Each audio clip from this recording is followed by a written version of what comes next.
Bismillahirrahmanirrahim. Alhamdulillahi rabbil alamin wal 'aqibatu lil muttaqin wa la 'udwana illa 'alal zalimin.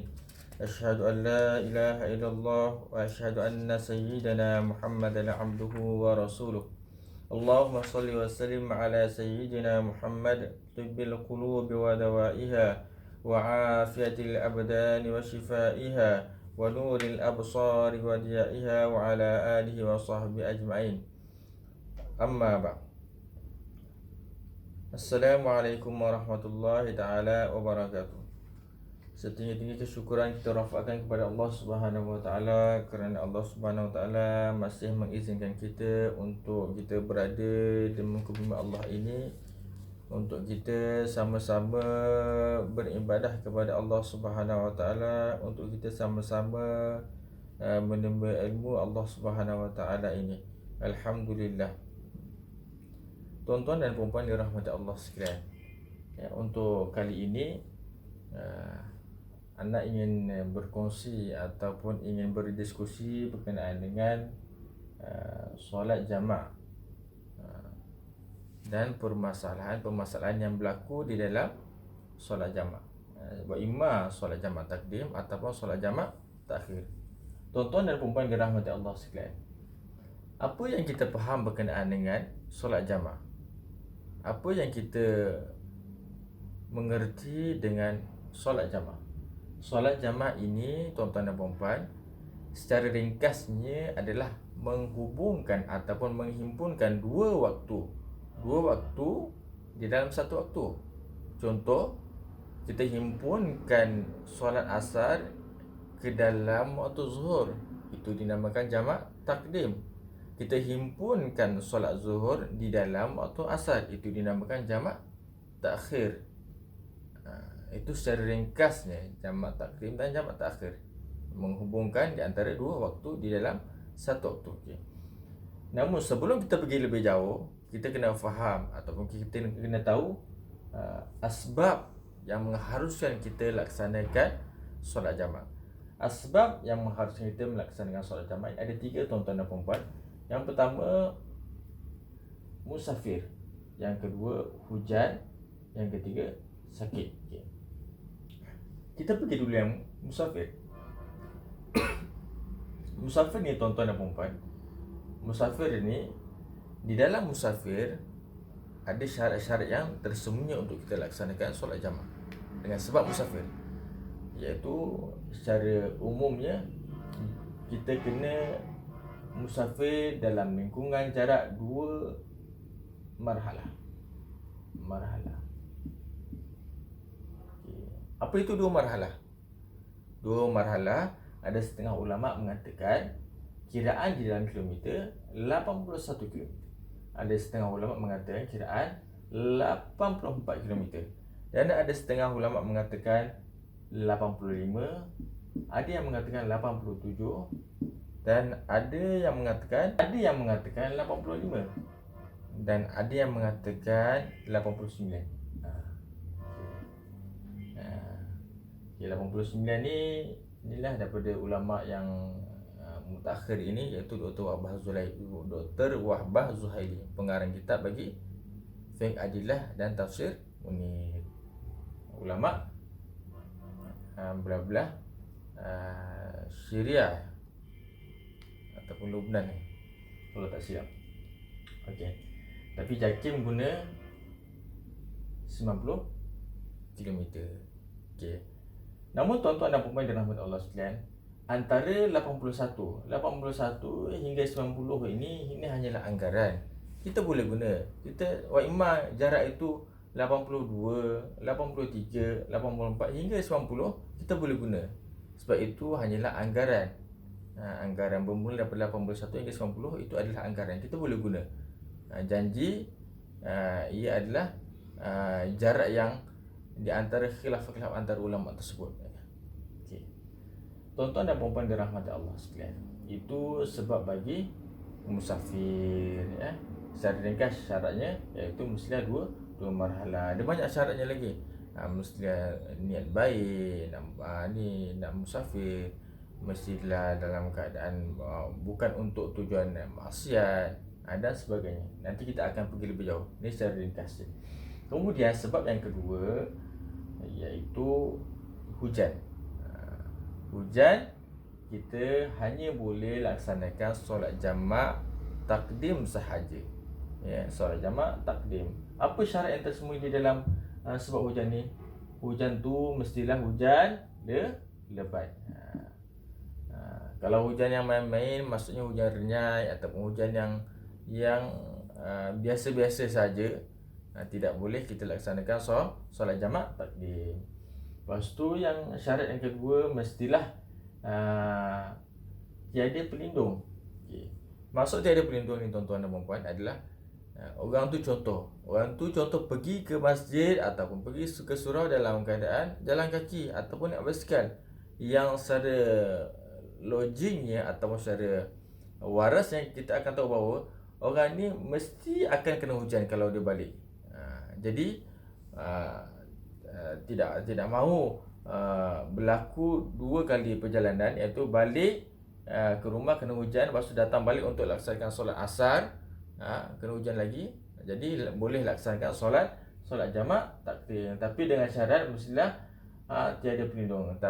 Sekiranya seseorang itu naik kereta ataupun berkendaraan yang ada pelindung, lori dan sebagainya, itu tidak termasuk bagi yang diharuskan untuk laksanakan solat jamak bagi sebab hujan. Dan mesti tiada pelindung dan hujan lebat. Okay. Sebab seterusnya iaitu sakit. Okay. Sakit ni dia special sikit tuan-tuan dan puan-puan. Special sebab apa? Sakit ini mengikut jumhur ulama mengatakan bahawa tiada sebab yang diharuskan untuk laksanakan solat jamak bagi sebab sakit. Hanya pendapat mazhab Maliki sahaja yang mengharuskan untuk seseorang laksanakan solat jamak kerana sakit. Hanya sebab Maliki. Sebab Maliki mengatakan bahawa dia menggunakan kaedah iza dhaqa itas'a. Apabila seseorang itu berada di dalam keadaan semput ataupun masuk semput tu maksud dalam keadaan terdesak, dhaqa sempit, dalam keadaan terdesak, maka diharuskan untuk kita lapangkan dengan cara memberi rukhsah untuk laksanakan solat jamak. Ini hanya mazhab Maliki. Kita boleh guna pendapat ini. Namun bagi jumhur mengatakan tiada dengan sebab sakit. Tapi kalau guna kaedah lain, sekiranya seseorang itu sakit, di sini Syafi'i mengatakan bahawa sekiranya seseorang itu sakit, untuk mengelakkan daripada menggunakan jamak, dia boleh solat di akhir waktu. Contohlah katalah lagi 15 minit nak habis waktu zuhur. Nak habis waktu zuhur. Okay. Orang yang mengalami sakit, contoh sakit kencing manis, orang terpaksa papah dia pesakit tersebut untuk mengambil wuduk. Lagi 15 minit dia ambil wuduk, dibantu oleh seseorang. Okay. Laksanakan solat zuhur. Kemudian masuk waktu asar setelah itu. Okay. Jadi jarak 15 minit tak jauh, dia boleh laksanakan terus laksanakan solat asar tanpa ada pembatalan wuduk di situ. Itu di sisi selain daripada mazhab Maliki ataupun mazhab Syafi'i lah. Biasa kalau mazhab Syafi'i yang tak nak gunakan kaedah ataupun mazhab Maliki ini, dia gunakan kaedah yang solat di akhir waktu. Solat di akhir waktu untuk mengelakkan berlaku dua kali mengambil wuduk dan memudaratkan pesakit dan orang yang nak menguruskan. Hadirin yang dirahmati Allah sekalian. Okey. Bagi sakit ni, anda terlepas pandang. Sakit ni mestilah sakit yang berat. Bukan sakit yang remeh-temeh. Maksud sakit yang berat tu adalah seperti sakit kencing manis, sakit yang yang berat. Contoh sakit kencing manis. Orang tu katalah dah potong kaki. dah potong kaki sebelah, na'udzubillah min zalik ya, kita minta lah kita dijauhkan daripada penyakit kencing manis tersebut. Si individu yang bernama, contohlah katalah namanya Ali. Ali ni dah kena kencing manis, kena potong kaki. Jadi orang yang menguruskan dia pun akan mengalami kesukaran ataupun kesusahan untuk mengangkat dia, untuk memapah dia, mengambil wuduk. Okay. Si Ali ni, pesakit tersebut juga mengalami kesukaran untuk mengambil wuduk. Jadi untuk mengelakkan berlaku kemudaratan yang lebih besar, maka kita bolehlah menggunakan, maka di sini kita bolehlah menggunakan yang dikatakan oleh mazhab Maliki jamak takdim ataupun takhir. Itu bagi mereka yang ihtimal, yang nak menggunakan pendapat mazhab Maliki. Adapun bagi yang mereka bermuktamad dengan jumhur ataupun dengan mazhab Syafi'i, bagi kita di Daulah Malizi, kita bolehlah solat di akhir waktu. Solat di akhir waktu yang macam mana katakan tadi, 15 minit nak habis waktu zuhur ni, kita boleh ambil wuduk, dipapah dengan orang yang menolong kita, solat, dan terus nanti lepas 5 minit masuk waktu asar dan boleh laksanakan solat asar. Itu bagi yang bermuktamad dengan mazhab Syafi'i ataupun jumhur ulama. Okey, baik. Hadirin rahmati Allah sekalian. Sekarang kita akan berpindah kepada syarat jamak takdim.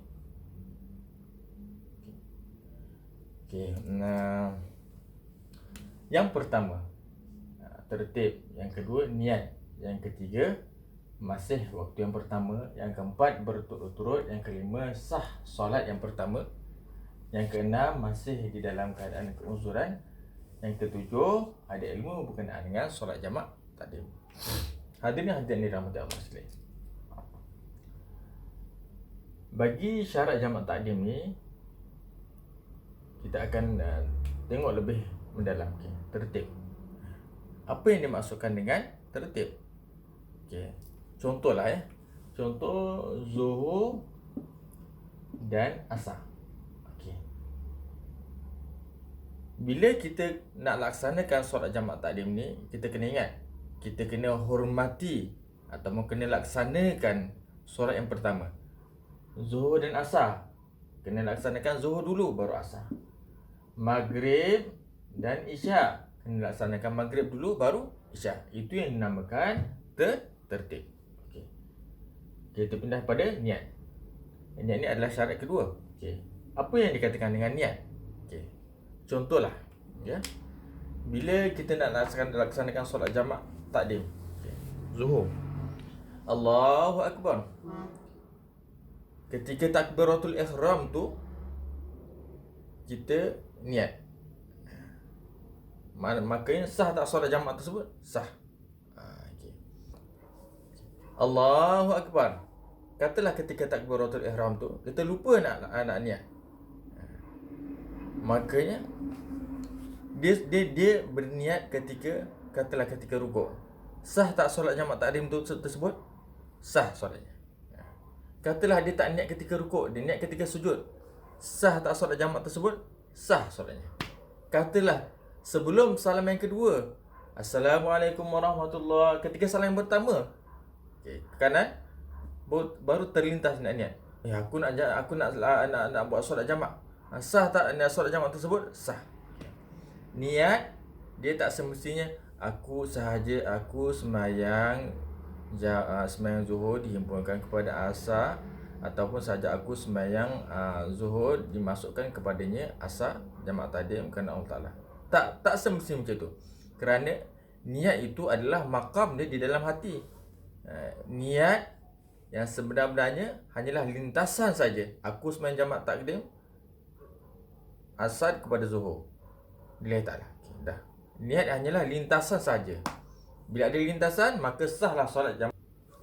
Jadi secara kesimpulannya, untuk syarat yang kedua niat ni, pada mana-mana juzuk solat, janji sebelum salam, kita lintaskan niat untuk laksanakan solat jamak takdim, maka sahlah solat jamak takdim tersebut. Okey, syarat yang ketiga. Okey. Masih waktu yang pertama. Okey. Apa maksud syarat yang ketiga ni? Maksudnya adalah ketika mana kita nak laksanakan solat jamak takdim tersebut, mestilah kita berada di dalam waktu yang pertama. Contohlah, kita nak himpunkan solat asar di dalam waktu zuhur, jamak takdim. Kita mesti berada di dalam waktu zuhur tersebut. Bermula daripada awal zuhur sampailah sebelum masuk waktu asar, kita diharuskan untuk laksanakan solat jamak sebab masih di dalam waktu zuhur. Itu ialah yang dinamakan dengan masih waktu yang pertama. Namun sekiranya dah berpindah kepada asar, itu bukan lagi waktu untuk jamak takdim tetapi jamak takhir. Okey. Syarat yang keempat, berturut-turut. Apa yang kita faham tentang berturut-turut? Okey, berturut-turut ni adalah contoh kita nak himpunkan dua waktu zuhur dan asar, jamak takdim. Okey. Allahu Akbar. Okay. Kita dah laksanakan solat zuhur. Sebab kena laksanakan solat zuhur dahulu untuk jamak takdim. Okey. Dah laksanakan Assalamualaikum warahmatullahi. Okey. Apabila selesai solat zuhur tersebut, maka jarak antara solat zuhur dan asar mestilah dalam waktu yang seketika. Iaitu waktu seketika macam mana? Waktu yang tidak muasak, yang tidak luas. Habis salam, kita naik qomat dan terus laksanakan solat asar. Itu yang dinamakan dengan al-muwalah, iaitu berturut-turut.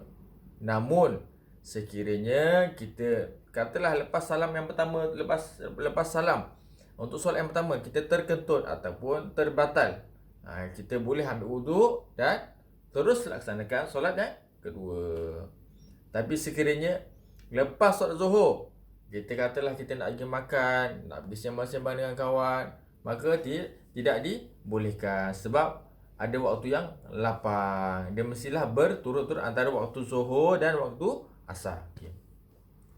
Baik, tuan-tuan dan puan-puan, yang ke-5, sah solat yang pertama. Zon sihhatus solat, dalam bahasa Arabnya zon sihhatus solat, iaitu sah solat yang pertama. Okay. Apa maksudnya tuan-tuan dan puan-puan? Maksudnya adalah apabila kita melaksanakan solat jamak itu, kita mestilah solat yang pertama itu dalam keadaan kita rasakan sah, cukup syarat, cukup rukun, maka kita rasakan solat kita itu sah. Okey. Namun sekiranya solat kita itu tidak sah, katalah kita ketika mana kita laksanakan solat yang pertama itu kita terkentut, maka kita tidak boleh laksanakan jamak sebab solat yang pertama itu tidak sah. Jadi secara kesimpulannya, untuk syarat yang kelima ini mestilah kita zon ataupun kita rasa bahawa solat kita itu sah, barulah kita boleh laksanakan solat jamak takdim. Okey, tuan-tuan dan puan-puan, seterusnya. Okey, tuan-tuan dan puan-puan, kita ulang balik syarat yang kelima. Okey, terangkan dengan lebih detail. Andai kata kita laksanakan solat zuhur itu dalam keadaan cukup rukun, cukup syarat, sampai habis solat yang pertama itu ataupun solat zuhur tersebut, kita rasakan solat kita sah, barulah kita boleh laksanakan solat yang kedua, iaitu solat asar dihimpunkan pada waktu zuhur. Barulah kita dinamakan solat jamak takdim. Namun seandainya solat zuhur tersebut kita rasakan tak cukup rukun, ataupun perkara-perkara yang boleh membatalkan solat, maka ketika itu kita tidak boleh laksanakan solat jamak takdim. Zon kita tidak rasa ataupun kita rasa ada kekurangan dalam solat kita yang boleh membatalkan solat, maka ketika itu kita tidak boleh melaksanakan solat jamak takdim. Okey. Seterusnya kita pindah kepada syarat yang ke-6. Masih di dalam keadaan uzur. Apa yang dimaksudkan dengan dalam keadaan uzur? Contohnya tuan-tuan dan puan-puan, kita ni nak musafir. Okay. Katalah kita nak musafir daripada Banting ke Johor Bahru.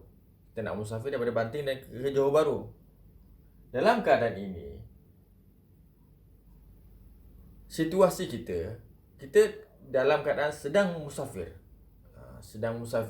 Okay. Sebelum sampai ke destinasi, kita belum sampai ke Johor Bahru, maka ketika itu kita boleh laksanakan solat jamak takdim. Namun sekiranya kita dah sampai ke destinasi tersebut, dah sampai ke rumah tersebut, tempat yang dituju, maka ketika itu kita tidak boleh melaksanakan solat jamak takdim. Seterusnya tuan-tuan dan puan-puan, yang ketujuh syarat adalah ada ilmu mengenai solat jamak. Ada ilmu mengenai solat jamak. Okey. Apa yang dimaksudkan dengan ada ilmu? Maksudnya kita tahu serba sedikit berkenaan dengan solat jamak. Apa yang diharuskan, apa yang tidak diharuskan. Contohnya dalam keadaan bermastautin ataupun dalam keadaan musafir. Adakah seseorang itu dibenarkan dalam keadaan mastautin untuk laksanakan solat jamak? Tak boleh. Kita mesti dalam keadaan musafir. Adakah seseorang itu boleh laksanakan solat jamak ketika mana dia belum bertolak?